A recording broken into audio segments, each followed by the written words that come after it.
حضرت میرا سوال یہ ہے کہ ایک شخص جس کی شادی نہیں ہوئی ہے لیکن وہ کسی لڑکی کے بارے میں سوچتا ہے کہ شادی کے بعد اس کے ساتھ جنسی تعلق قائم کریں گے، تو کیا ایسا سوچنا غلط ہے یا نہیں؟ وضاحت فرمائیں #بنگال۔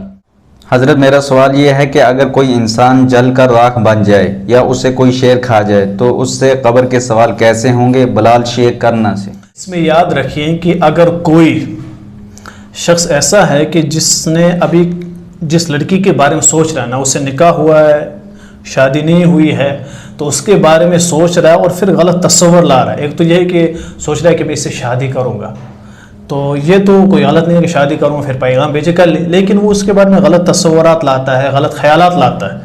اس میں یاد رکھ، اور خود جان بوجھ کر لا رہا ہے، ایک تو آگے ایک لا رہا ہے تو وہ پھر لطف بھی لے رہا ہے۔ اس میں یہ یاد رکھیے، میں نے قرآن کی آیت آپ کے سامنے پڑھتا ہوں۔ قرآن کہتا ہے وَلَا تَقْرَبُوا الزِّنَا إِنَّهُ كَانَ فَاحِشَةً، زنا کے قریب مت جاؤ۔ علماء کرام فرماتے اس سے مراد یہ ہے کہ آپ آنکھوں سے اسے نہ دیکھو، یہ بھی زنا آنکھوں کا زنا۔ آپ نے زبان سے اس سے بات کی، زبان کا زنا، کانوں سے اس کی بات سنی، کانوں کا زنا۔ اسی طور پر اگر آپ نے اس کے بارے میں سوچا تو یہ سوچ کر زنا ہوا۔ اب دیکھ لیں، آپ سوچتے شاید میں کوئی گناہ نہیں کر رہا ہوں، آپ زنا کر رہے ہیں، سوچ کا زنا۔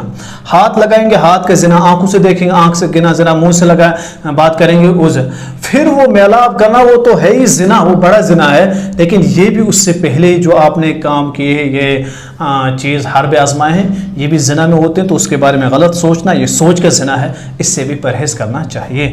حضرت میرا سوال یہ ہے کہ اگر کوئی انسان جل کر راکھ بن جائے یا اسے کوئی شیر کھا جائے تو اس سے قبر کے سوال کیسے ہوں گے؟ بلال شیخ کرنا سے۔ بلال صاحب اس میں یاد رکھیں کہ قبر کے سوالات بندے کو ہوں گے، یہ معاملہ اللہ تک ہے۔ اللہ جانتے ہیں کہ کس طور پر اس کو سوالات ہوں گے۔ ہمیں صرف اتنا بتایا گیا ہے کہ قبر میں آپ کو سوالات ہوں گے، اس کی کیفیت کیا رہے گی، انسان کی روح علیین میں رہے گی یا سجین میں رہے گی، اس طور پر اللہ تبارک و تعالیٰ کس طور پر اس کے جسم اور روح کا ربط پیدا کریں گے، اور پھر کس طور پر اس کا حساب و کتاب ہوگا، اور پھر کس طور اس کا عذاب ہوگا، یہ اللہ جانتے ہیں۔ پھر چاہے جائے اس کو کوئی جانور کھائے، راکھ بن جائے، سمندر میں چلا جائے، یا کچھ اور جل کر راکھ ہو جائے، کچھ بھی اس کے ساتھ ہو جائے، تو اس کے روح اور اس کے جسم کا ربط کیسے ہوگا، اللہ کیسے جوڑیں گے، پھر کیسے حساب و کتاب ہوگا، یہ چیزیں واضح نہیں ہیں قرآن و حدیث سے۔ صرف یہ ہے کہ ہاں حساب و کتاب ہوگا، عذاب ہوگا، کیفیت کیا ہے، کس طور پر ہوگا، وہ اللہ تبارک و تعالیٰ بہتر جانتے ہیں۔ ان چیزوں کی وضاحت شریعت میں نہیں ہے، اس وجہ سے ہمیں صرف اتنا ایمان رکھنا چاہے کہ ہاں حساب و کتاب ہوگا۔ اب جسم و روح کا ربط اللہ کیسے پیدا کریں گے؟